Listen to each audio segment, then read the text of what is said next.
नमस्कार, मैं हूं आपके साथ सिमरन राजपाल। महाराष्ट्र, झारखंड और उत्तर प्रदेश में चुनावी जो रैलियां हो रही थी, जो चुनावी प्रचार हो रहे थे, उसका जो शोर है वो थम चुका है। लेकिन अब जो बयानों का शोर है वो हम सबको चुनावी नतीजों तक सुनाई देगा। लेकिन अब राहुल गांधी ने मुंबई के धारावी में एक पोस्टर निकाला है, सेफ से, यानी कि तिजोरी से राहुल गांधी ने एक पोस्टर निकाला है और उस पोस्टर के जरिए राहुल गांधी ने प्रधानमंत्री और सरकार पर तंज कसा है। राहुल गांधी ने उस पोस्टर में कहा कि जब तक अडानी और मोदी एक साथ हैं तब तक सेफ है। इसके बाद क्या है? इसके बाद महाराष्ट्र से लेकर दिल्ली तक राहुल गांधी पर बीजेपी और सरकार एकदम कड़े तंज कस रही है, एकदम उनको घेरे में ले चुकी है सरकार। बीजेपी एकदम बयानों की बारिश शुरू कर चुकी है अब राहुल गांधी पर। लेकिन अब इसके साथ ही साथ एक और सेफ की जंग को आगे बढ़ाते हुए अब भारतीय जनता पार्टी ने राहुल गांधी को फेक करार दिया है। हमारे साथ इस चर्चा में जुड़ रहे हैं श्याम प्रकाश जाटव जी भारतीय जनता पार्टी से और इकबाल अहमद जुड़ रहे हैं हमारे साथ कांग्रेस पार्टी से। लेकिन उससे पहले ये वीडियोस।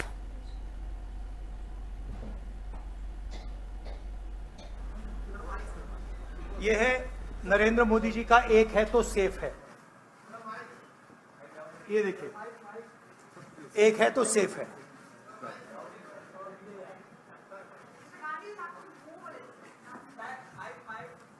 ओ हैवी। ये इसमें एक है तो सेफ है, ये नरेंद्र मोदी जी की महाराष्ट्र सरकार की स्ट्रेटेजी है। हम आपको ये दिखाना चाह रहे हैं। मुश्किल खुलता है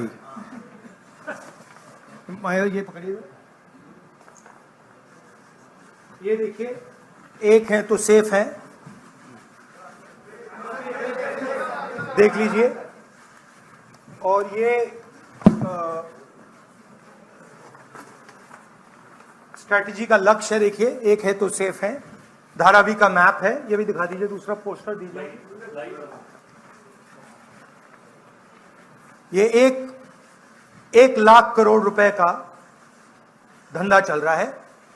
ये आप देखिए, हमारे प्रधानमंत्री जी और अदानी जी एक साथ खड़े हैं, एक हैं तो सेफ हैं, और ये लक्ष्य है। तो उन्होंने अपना नारा दिया है, हम उनका थोड़ा नारे को आपको समझाना चाहते थे। सेफ के दो अर्थ होते हैं, मगर जिसकी जैसी भावना है सेफ का अर्थ उसको वैसा ही समझ आएगा। सेफ का अर्थ सुरक्षा भी होता है, सुरक्षित रखना भी होता है। कैसे भारतवर्षियों को, भारत के नागरिकों को घुसपैठियों से सुरक्षित रखा जाए, समझने वाले सेफ का सही अर्थ समझते हैं। सुरक्षा प्रदान करना, सुरक्षित रहना। हमारे राष्ट्राध्यक्ष नड्डा जी ने भी सेफ के अर्थ को बताया है। और सेफ का दूसरा अर्थ तिजोरी भी होता है, जाकी रही भावना जैसी। जो तिजोरी में सेंध मारते हैं वंशों से, दादा परदादा, दादी, पापा, मम्मी, सबने मिलके जो सेंध मारने का काम किया है, तो स्वाभाविक रूप से जब आप सेफ बोलेंगे तो आपको तिजोरी ही दिखेगा। तो तिजोरी में सेंध मारने वालों ने सेफ का अर्थ तिजोरी समझा। इसमें गलती किसी की नहीं है, ये गलती उस खानदान की है इन्होंने बार बार हिंदुस्तान की तिजोरी में सेंध मारने का काम किया है, जिन्होंने बार बार घोटालों पे घोटाले करके हिंदुस्तान को लूटने का काम किया है। चाहे नेशनल हेराल्ड का केस हो, नेशनल हेराल्ड केस में 5,000 करोड़ रुपए का घोटाला, 2G केस में 1,46,000 करोड़ का घोटाला, एंट्रिक्स देवास स्कैम में 1,000 करोड़ का घोटाला, कोल स्कैम में 10 लाख करोड़ से भी अधिक का घोटाला, और अगुस्ता वेस्टलैंड में 3600 करोड़ का घोटाला। ये सब तिजोरी के अंदर इसके धनराशि बंद है। तिजोरी के अंदर गांधी परिवार द्वारा लूटा हुआ पैसा बंद और मां बेटे एक्यूज नंबर 1 और एक्यूज नंबर 2 आज बेल पर बाहर है। उन्होंने पोस्टर दिखाया है तो हम भी पीछे नहीं रहेंगे। ये असली पोस्टर तो ये है। क्या है तिजोरी के अंदर? ये मोटा माल जो गांधी परिवार ने लूटा है वो है तिजोरी के अंदर, और तिजोरी के बाहर ये एक्यूज नंबर 1 और एक्यूज नंबर 2 दोनों बेल पे बाहर है। और दूसरा पोस्टर है छोटा पोपट कर दी अपनी पार्टी चौपट, और ये छोटा पोपट नामांकन बाला साहेब ठाकरे द्वारा किया गया है। धारावी के विषय को लेकर आपने कहा कि इन्होंने पूरी जमीन अडानी को दे दी। राहुल जी, धारावी की जमीन ये महाराष्ट्र सरकार के पास रहेगी, उस पर डेवलपमेंट कंस्ट्रक्शन का काम अडानी करने वाले हैं, और इसलिए हमने किसी को जमीन दी नहीं है, ये वास्तव है। आपने ये कहा कि ये अडानी को जमीन देना चाहते हैं, वहां से गरीबों को हटाना चाहते हैं, तो ये टेंडर तो आपके कांग्रेस की महाविकास आघाड़ी के समय जो टेंडर के कंडीशंस बने थे उसी के आधार पर निकले। रेल की जमीन आने पर उस पर थोड़ी कुछ अमेंडमेंट हुए, बाकी तो कंडीशन आपके थे जो आपने रखे थे और आप ही उनको देना चाहते थे। या फिर उस टेंडर में एक टेंडर सेक्रिंग कंपनी का था जो अबू धाबी की कंपनी थी, उसके शेख शायद उसमें पार्टनर है, तो क्या आपको ये जमीन शेख को देनी थी क्या? एक है तो सेफ है, राहुल जी के मन में शेख है, ऐसा हम कहे क्या? वास्तव यह है कि जितना जो धारावी में रहता है उसको वहां घर मिलेगा। जो धारावी में फर्स्ट फ्लोर पे उस प्रकार से अधिकृत नहीं है उसको भी घर मिलेगा। धारावी में जो इंडस्ट्रियल यूनिट है तो 250 स्क्वायर फीट का उनको भी मिलेगा। अगर ये सब चीजें हो रही है, धारावी में झुग्गी झोपड़ी में रहने वाले हमारे मुंबई वासी को अपना पक्का घर मिल रहा है, तो राहुल जी अबू धाबी को शेख को नहीं मिल रहा है, इसलिए आप चिंतित हैं क्या? ये हमारा आपको सवाल है।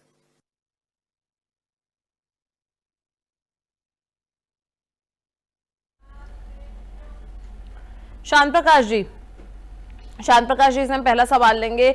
शांत प्रकाश जी, राहुल गांधी ने अंग्रेजी में जिसे सेफ कहते हैं, हिंदी में हम तिजोरी कहते हैं, उससे एक पोस्टर निकाला और उन्होंने अडानी और मोदी जी को उसमें दिखाया। उन्होंने कहा कि इस रिश्ते में सिर्फ यही दोनों सेफ हैं, और आप एकजुटता की बात करते हैं लेकिन विपक्ष कहता है कि ऐसा नहीं है। आपका जवाब? देखिए, सही मायने में अगर हम बात करें तो आज कांग्रेस की स्थिति बहुत खराब है जी। हरियाणा चुनाव के बाद में कांग्रेस को दिखाई दे गया कि हमारी स्थिति देश में ठीक नहीं है। पूरा दम भर रहे थे, पूरी तरीके से अपने आप को जीता हुआ इन्होंने घोषित किया था हरियाणा में, मगर वहां पर जिस तरीके से इनको शिकस्त मिली वहां से ये बौखला रहे हैं। और सही मायने में जैसे कि मोदी जी ने कहा कि एक है तो सेफ है जी, वहां पर इनको अपने आप को खुद को ये सेफ महसूस नहीं कर पा रहे, अनसेफ महसूस कर रहे। इसलिए जो अभी तक पढ़ा, जो अभी तक देखा है इन्होंने, क्योंकि सेफ के अंतर्गत रहे तो ये कल सेफ उठा करके लेके आ गए। अब रहती है कि आप एलओपी हैं, देश के प्रमुख विपक्षी हैं, और आप इस प्रकार की बात डेवलपमेंट को लेकर के, डेवलपमेंट जो उद्योगपति कर रहे हैं उनके बारे में आप इस तरीके से बात कर रहे हैं कि मैं नहीं समझता कि देश की जनता जो है इस चीज को स्वीकार करेगी। आपको एक चीज समझना चाहिए, एलओपी है, आपको ये देखना चाहिए कि देश में तमाम जो विकास के कार्य हो रहे हैं उसमें बड़े उद्योगपतियों का ही सबसे बड़ा हाथ है। और उसमें अगर आप अडानी और अंबानी, जिसमें लाखों लोग कार्यरत हैं और उसके प्रोडक्ट से जो है करोड़ों लोग जो है लाभान्वित होते हैं, सप्लाई करते हैं, कॉन्ट्रैक्टर होते हैं, बेचते हैं, इस प्रकार से ये एक व्यक्ति नहीं है। अडानी, अंबानी, टाटा, बिरला और तमाम इंडस्ट्री जो है, ये एक व्यक्ति नहीं है, ये पूरे देश को चलाने वाला एक सिस्टम है और इंडस्ट्रियल सिस्टम है जिसका लाभ हर एक किसी को मिलता है। और उस पर जिस तरीके से ये विरोध कर रहे हैं, पूरी तरीके से इनके वामपंथी लक्षण इनके दिमाग में है, वो दिखाई दे रहे हैं। क्योंकि वामपंथियों का तो एक ही मकसद है कि किसी भी सूरत में तालाबंदी हो, किसी भी सूरत में जो है प्रोडक्शन रुके। आज राहुल गांधी जी उसी विशेष रूप से जो यहाँ पर देश के अंदर जो प्रगति हुई है उसको बाहर पहुंचाने के लिए इस प्रकार के बयानबाजियां कर रहे हैं। क्यों आप केवल एक ही मकसद रहता है कि सभी लोगों को जो जितने इंडस्ट्रियलिस्ट है उन्हीं को टारगेट करना? स्वाभाविक बात है कि आप देश के अंदर जो डेवलपमेंट हो रहा है, विकास हो रहा है, उसमें उससे खुश नहीं है और जनता से महरूम रखना चाहते हैं। इनकी हरकत जनता बहुत बखूबी समझ भी पा रही है और इनको जो है इस तरीके से अभी हरियाणा और कश्मीर को धक्का देकर के बाहर निकाला। महाराष्ट्र, झारखंड और साथ ही साथ देश में 50 जगहों पर उपचुनाव हो रहे हैं, वहां पर भी इनको जनता जो है बाहर रखने वाली। ठीक है, इकबाल अहमद जी, आप शायद तस्वीरें देख भी पा रहे होंगे, आपके नेता रेवंत रेड्डी, अशोक गहलोत की भी तस्वीरें हैं अडानी जी के साथ। राजस्थान में जब अशोक गहलोत की आपकी सरकार थी तब भी अडानी के काफी प्रोजेक्ट्स वहां पर आए थे, तब आप लोगों ने सवाल क्यों नहीं खड़ा किया? जब बीजेपी की बारी आती है तो आप लोग एकदम वार करने लगते हैं कि अडानी और मोदी साथ है तो सेफ है, इस तरीके के बयान आपके आने लगते हैं। राहुल गांधी ने तो कल धारावी में एक पोस्टर भी रिलीज कर दिया, लेकिन जब आप साथ होते हैं तब ये सारे आरोप कहां चले जाते हैं? सर इकबाल अहमद जी। राहुल जी उन गरीब मजलूमों के साथ हैं जिनकी जमीनें छीनी जा रही हैं। उन्होंने इस बात को तिजोरी से जो निकाला है अडानी को और अडानी के दोस्त को कि देश में जो सारी व्यवस्थाएं है वो अडानी के हाथों में दी जा रही है, उनके हाथों बेची जा रही है, उनको गिरवी की जा रही है। तो देश भिखारी बनाने की कोशिश की जा रही है कि एक आदमी के हाथ में देश पहुंच जाए। तो देश को बचाने के लिए राहुल जी ये मामला उठा रहे हैं और तमाम चीजें लोगों को बता रहे हैं कि लोग इस बात को समझें। जनता को गुमराह किया जा रहा है, जनता को गुमराह करने से बचाने की बात कर रहे हैं, ना कि लोगों को। और आप जहां तक तस्वीरें दिखा रही हैं वो तस्वीरें पहले तो उसके बारे में जानकारी होनी चाहिए कि तस्वीर आई कहां से है। दूसरी चीज, राहुल जी जो महाराष्ट्र में जिन्होंने कल प्रेस कॉन्फ्रेंस करके जो उन्होंने दिखाया है तिजोरी से निकाल के, वो इसलिए दिखाया है कि तमाम इस तरीके के प्रोजेक्ट अडानी जी को मोदी जी ने दे दिया है। कई हवाई अड्डे दे दिए गए हैं, कई रेलगाड़ियां दे दी गई हैं, तो बिजली के तमाम योजनाओं को उनके हवाले कर दिया गया है। तो देश की सारी योजनाएं उनके हाथ चली जाएगी तो देश में बचेगा क्या? फिर प्रधानमंत्री और मंत्री बनने का मतलब क्या रह जाएगा? फिर देश चलाएगा कौन? क्या अडानी देश चलाएंगे पूंजीपतियों के हाथ से?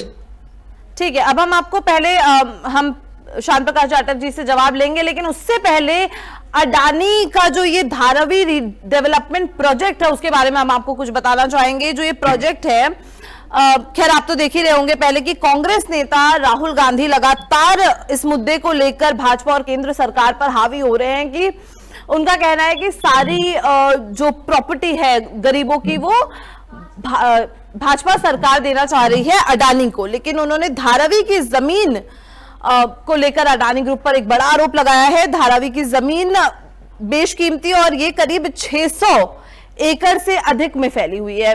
ये बात जानना बहुत जरूरी है क्योंकि धारावी जो है इंडिया का सबसे बड़ा सम एरिया माना जाता है। इसी के साथ ही साथ बताया जा रहा है कि धारावी इतना बड़ा है जितना बड़ा न्यूयॉर्क का स्ट्रेलेंट पार्क है। धारावी रीडेवलपमेंट के लिए पिछले 45 सालों से काम हो रहा है, लेकिन अभी तक कुछ नहीं हो पाया। ये बड़ी एक अहम बात है जो आपको जानना जरूरी है कि धारावी को लेकर कई प्रोजेक्ट सामने आए हैं, पहले भी कोशिशें की जा चुकी हैं धारावी के डेवलपमेंट के लिए, लेकिन अभी तक इस पे कोई अमल हो नहीं पाया है। लेकिन अब एक सवाल उठता है कि कितनी कीमती है जो ये धारावी की जमीन है। तो मैं आपको बता दें, धारावी दुनिया की सबसे बड़ी स्लम बस्ती में से आता है और एशिया में सबसे बड़ी स्लम बस्ती है, टॉप 3 बस्तियों में आता है धारावी।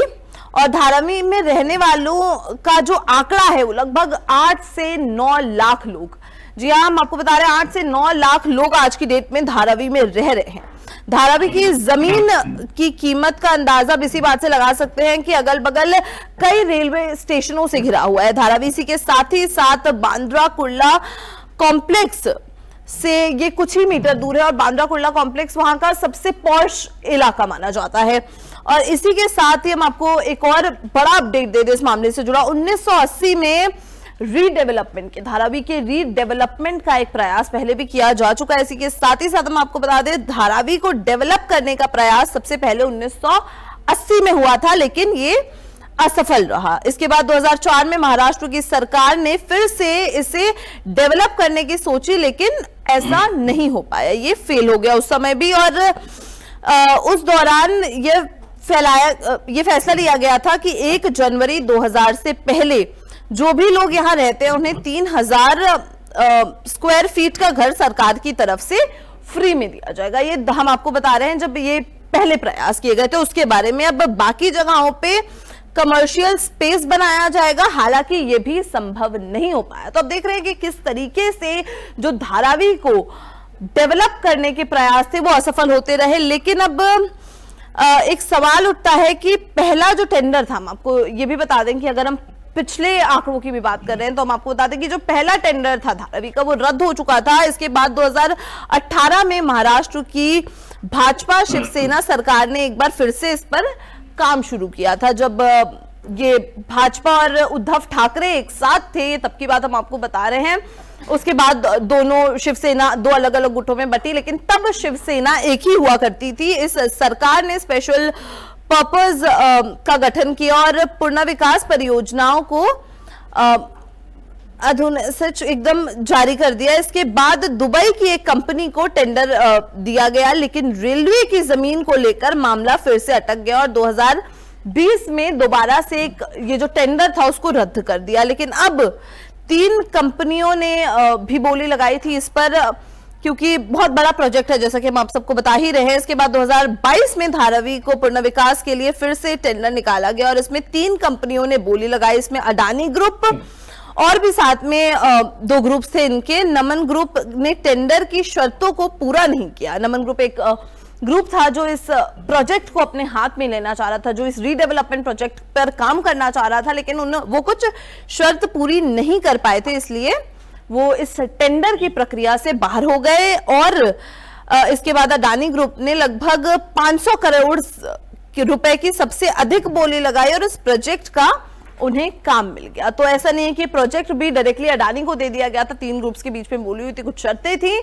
उसके बाद अडानी ने सबसे ऊपर बोली लगाया और ये टेंडर उनके हाथ में चला गया। अडानी ग्रुप को जब काम मिला, इसके बाद परियोजनाओं के लिए महाराष्ट्र सरकार और अडानी ग्रुप ने मिलकर एक ज्वाइंट वेंचर स्थापित किया। इसका नाम Dharavi redevelopment project private limited रखा गया। इसके बाद अडानी ग्रुप ने इस प्रोजेक्ट के तहत धारावी के निवासियों को 350 स्क्वायर फीट का मकान और सभी सुविधाओं देने का ऐलान किया। उसके बाद ही इसके अलावा वहां पर एक जो व्यावसायिक गतिविधियों के लिए भी इंफ्रास्ट्रक्चर खड़ा करने की बात की गई है। लेकिन अब एक सवाल जो है यहाँ पर, एक बहुत बड़ा सवाल उठ रहा है कि क्या धारावी की जमीन अडानी को मिल जाएगी? तो इसका सीधा सा जवाब है नहीं, क्योंकि अडानी को वहां पे रीडेवलपमेंट प्रोजेक्ट का काम मिला है, जो वहां पर वो रीडेवलप करेंगे, डेवलपमेंट करेंगे और वहां से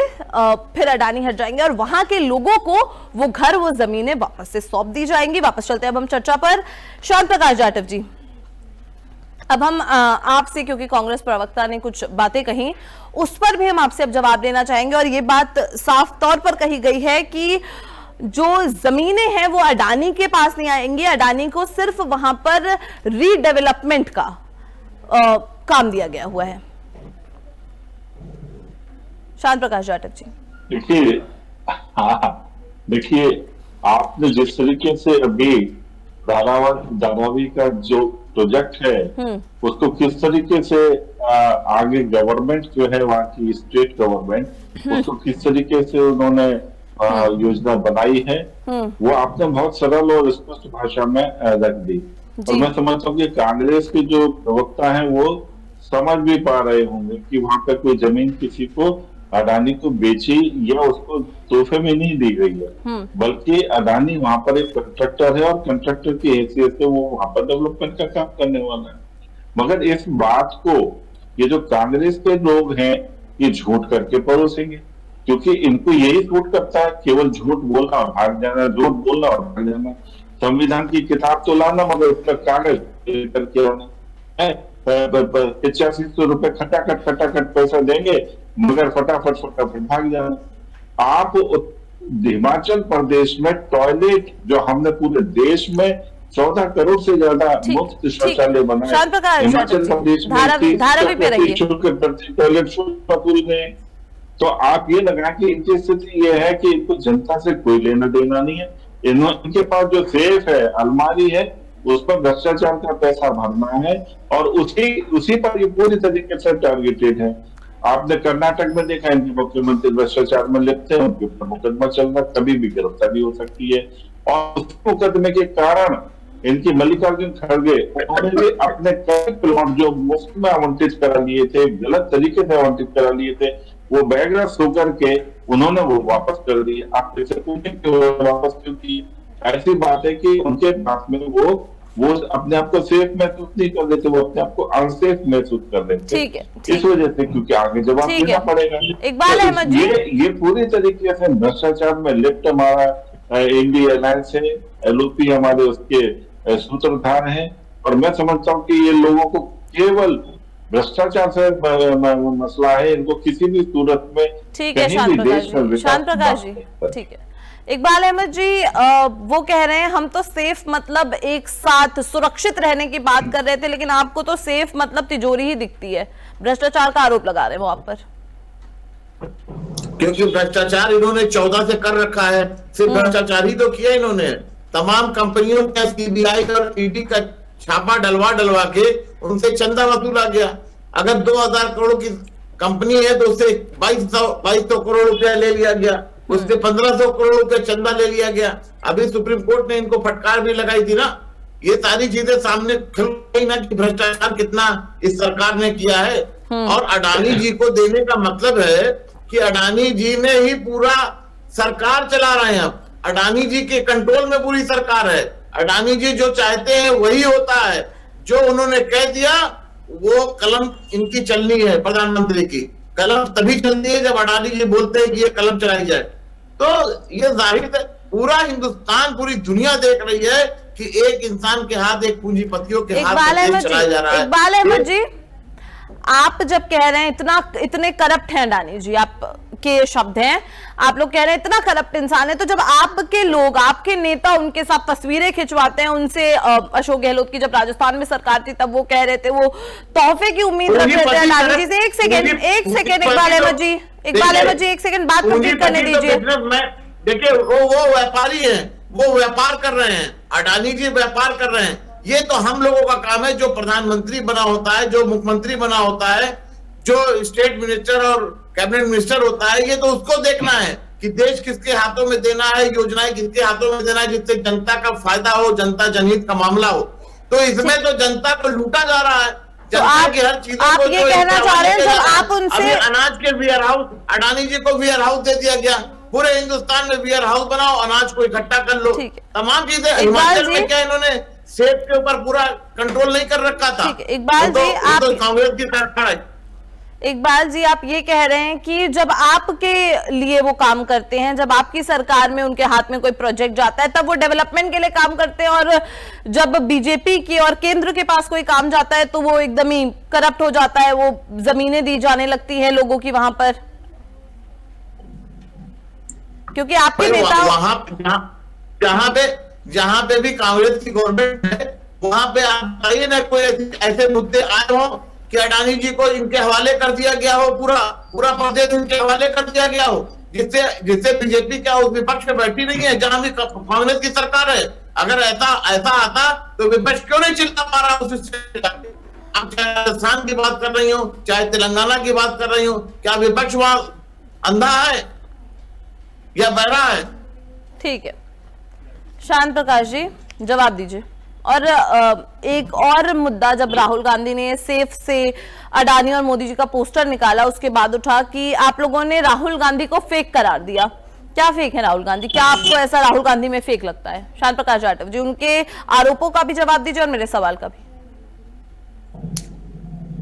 अब आप एक चीज देखिए ना, फेक की तो बात है, आपने खुद कहा कि वहां पर धारावी में किस तरीके से कंट्रैक्टर को, अडानी को वहां पर डेवलपमेंट का काम सौंपा गया है, और कांग्रेस की प्रवक्ता, या यूं समझ लो कि कांग्रेस की प्रवक्ता उस फेक नैरेटिव को आगे बढ़ाने के पूरा प्रयास कर रहे हैं, और पूरी तरीके से ये साबित कर रहे हैं कि ये धारावी का जो प्रोजेक्ट है वो रानी जी को जो है वो बतौर भेंट कर दिया गया, और वो उसको अपने पर्सनल इस्तेमाल के लिए इस्तेमाल करने वाले।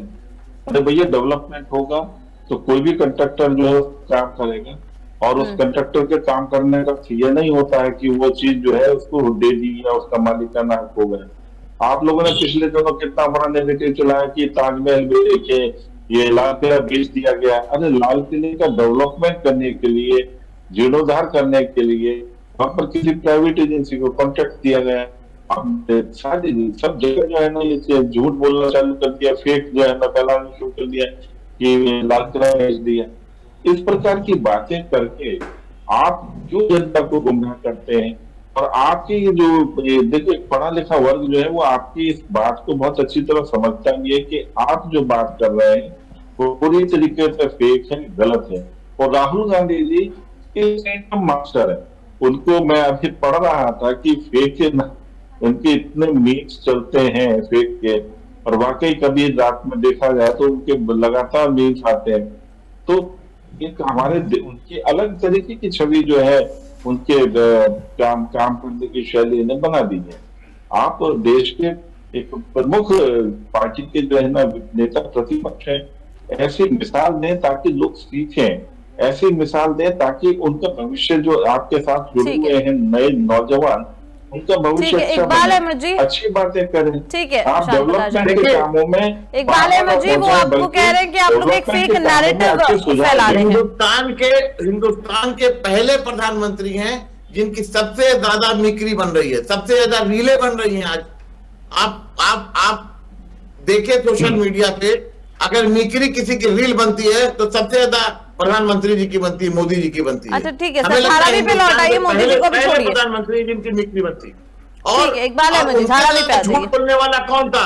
उन्होंने जितना झूठ बोला है शायद किसी प्रधानमंत्री ने इतना झूठ बोला होगा। उन्होंने आधार कार्ड जब बन रहा था हिंदुस्तान में तो उन्होंने सबसे पहले यही कहा था कि आधार कार्ड हिंदुस्तान में बनना नहीं चाहिए, ये गलत है, इससे लोगों को गलत मैसेज जाएगा, गलत। अच्छा ठीक है, इकबाल अहमद जी भी पुराना किस्सा, आज आधार कार्ड, इकबाल अहमद जी भी पुराना डेटा सारा हम छोड़ देते हैं, अभी धारावी पे रहते हैं।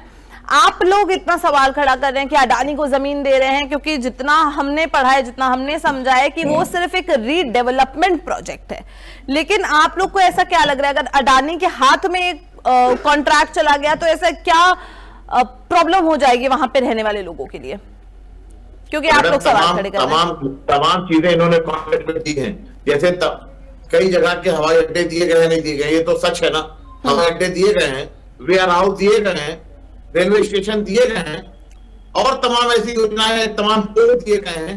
तो आप देखिए ना कि क्या जनता का फायदा हो रहा है या अडानी का फायदा हो रहा है? सर ये तो अडानी व्यक्तिगत, ये तो आप आवाज लगा रहे हैं कि ऐसा हो सकता है। जिस भी स्टेट में चुनाव होता है, अडानी जी पर्दे के पीछे पूरा काम करते हैं। आज पूरा चैनल उन्होंने खरीद रखा है। आप बताओ, सारे चैनल उनके, आज जो चैनल सारे यही गुनगाया करते हैं। अरे चैनल, मीडिया का काम था आईना दिखाना। सर मीडिया आज भी वही काम कर रहा है। आप लोग का कुछ भी होता है आप लोग तुरंत मीडिया पर आ जाते हैं। मीडिया गलत सवाल कर रहे हैं, अरे आप सवाल कर रहे हैं, आपके नेता बयान दे रहे हैं, मीडिया उसी पर सवाल कर रहा है। आज मीडिया क्या है? मीडिया का क्या है कि सरकार से सवाल ना पूछती है, सवाल पूछती है, राहुल गांधी से सवाल पूछती है। अरे राहुल गांधी प्रधानमंत्री, इकबाल अहमद जी, प्रधानमंत्री मोदी जी, इकबाल अहमद जी, आपके नेता बयान देते हैं, आपके नेता सवाल उठाते हैं, उस पर हम सवाल करते हैं। मीडिया अपने मन से मनगढ़ंत सवाल लेके नहीं आता है। तो आप लोग अगर जवाब ना हुआ करे तो मीडिया पर सवाल मत उठाया करिए।